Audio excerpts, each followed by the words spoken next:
Handling the architectural renovation and the interior design, Zimbabwean-born Kyle Roux took a 70s style house with a hotch-potch of rooms and delivered an integrated open-plan work of wonder. Hey, Kyle, hi. I must say, I didn't expect this, and I really love this entryway. One can either go to the pool or to the house, except which way do you enter the house, this way or that way? That's one of the problems that the client asked us to address. When she first bought the house, all her guests were actually coming around the pool deck into the main living room, and the entrance hall was completely underutilized. So by introducing this avenue of spec boom which leads you towards the entrance, a timber and steel pergola and screen at the back, and also the beautiful sound of falling water from the water feature, we are guiding people closer towards the entrance. Coupled with the fact that the client already had this amazing sculpture, which in fact happens to point the way to the entrance. Kyle's aunt and grandmother lived in beautiful homes. Playing with Lego growing up, he was building spaces from childhood. Oh, man, this is such a lovely surprise, because I must say from outside, one can't even imagine that there is a house in here, never mind one with such wide open space. So in looking for a property, I think that's one of the key things the client was looking for, was a sense of privacy, which is not easy in the area. And the great thing about this house and this property in particular is that it can really not be seen from anywhere else. However, one of the drawbacks was that it was comprised of a number of smaller rooms and spaces, and the client really wanted an open plan living, not only for her social lifestyle, but also to take advantage of the incredible view. Well, you've definitely managed to achieve that, but I'm sure it didn't come easy. It wasn't easy, Nick. Structurally, there were a few limitations with the house. The old roof that was on here was in poor condition and needed to be replaced. And in doing so, it allowed us the opportunity to introduce the concrete roofs, which in this room in particular allowed us a little bit of extra height to introduce the clerestory window, which is the high-level window you see around the top, and create a large open-plan living room from what was formerly a cluster of 3 small rooms. A brass-panelled column anchors solid washed oak on top of an impressive piece of stone. The base of that countertop, is that marble? We struggled for a while to find the right element to use at the base of the social counter. Obviously, we needed something durable, and the Mystic Sands marble not only brings in the greenish gold tones from the patinated brass, but it also links really well to the Cape granite stonework that we have exposed both inside and outside the house. I must say, I really like what you've done in the corner there. It's like a little art nook. The client had an enormous collection of beautiful art pieces, some of them inherited and some of them collected. And a trick that we always like to use is often combining different elements together. And instead of using a graphic wallpaper, for example, we actually combine elements, in this case art, to actually create a wallpaper of our own. Cape granite walls were worked by hand on site. Is that the dining room I see tucked away here? All right. So this used to be the living room in the original house. It was a very dark space. We introduced the slot window, and at seated level, the spec boom view through the window not only allows light, but obviously a fantastic view from the dining room table. Well, you've managed to give the dining area its own space, even though there's nothing actually separating it from the rest of the house. Yeah, I think that's one of the challenges with open plan living, is that although you want all the spaces to be interactive, it's still necessary to define the individual spaces.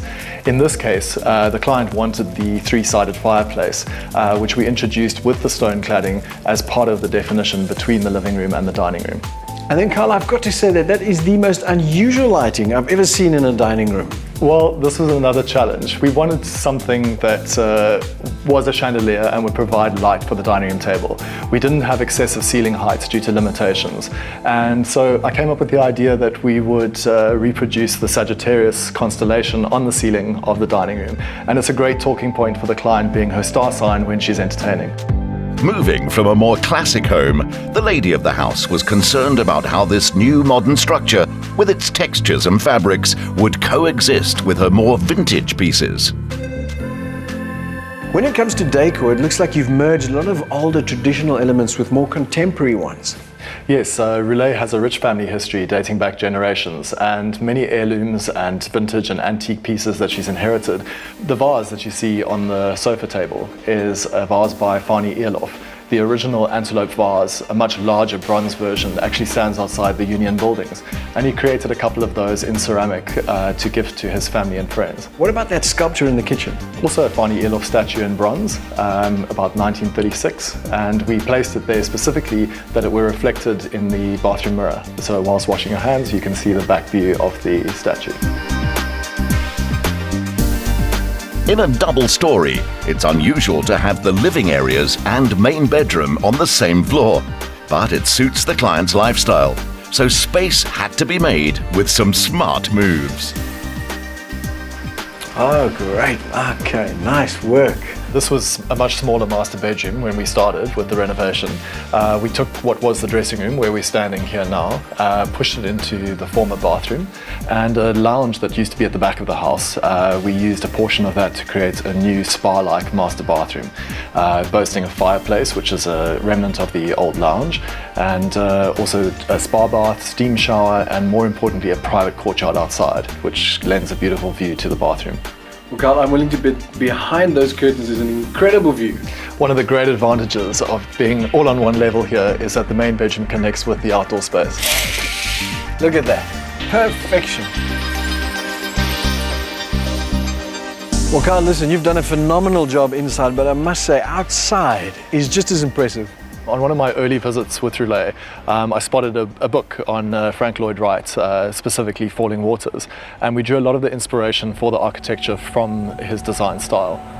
I would imagine there are quite a few challenges there as well, though. Yeah, the property was originally a tennis court for the property behind, and as a result the former owners had imposed an 11-degree restriction line, which essentially means that from the height of their terrace at the top down to the lower part of our property, nothing could exceed the 11-degree slope that it created, and that presented a lot of challenges and a lot of limitations in what we could do architecturally with the house. And then, of course, there's this lovely sculpture similar to the one at the front of the house, and I feel I've seen them both somewhere before. It was part of a sequence done on the Sea Point Promenade, but you know what? I'll let Marieke, the artist, tell us more. This figure is one of a series of 18 sculptures of a 10-year-old swimmer girl by sculptor Marieke Prinsloo-Rowe. In it, she represents our young democracy and its quest to fly. I was just telling Kyle that your pieces looked familiar to me, and the minute he reminded me where I'd seen them before, it all came back to me. What's the story behind this piece? It was called the Walking the Road series, and it was the practical component of my master's degree.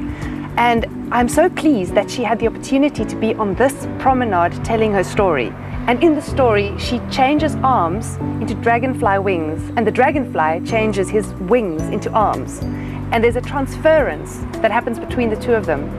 And in a country which is building a nation where we are learning to walk alongside each other, something of that transference and something of that joint story is celebrated when we walk together, hence Walking the Road. But all your work has so much soul in it, and where does that come from?